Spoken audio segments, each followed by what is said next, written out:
So you will need 3 documents to get a Georgia photo ID. You're going to need birth certificate, a homeless verification letter, and proof of someone's social security number. For the birth certificate, you're going to go to vitalcheck.com. You will need the person there to answer security questions, but we haven't had too much of an issue getting Georgia birth certificates. For the homeless verification letter, it must be a letter with the agency letterhead on top. This could be a homeless shelter, a church. You could probably call yourself the Allen County Soup Kitchen.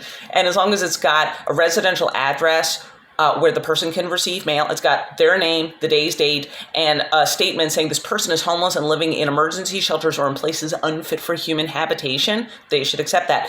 If they don't have a Social Security card, you can request what's called a Numident Lite from Social Security. And this is a one-page, one-sided document connecting a person's name to their Social Security number. So you can call the main line at your local Social Security office and request that they mail it to you or print it out and someone can come pick it up or fax it to you if you have capability for fax. But these are the 3 things you need.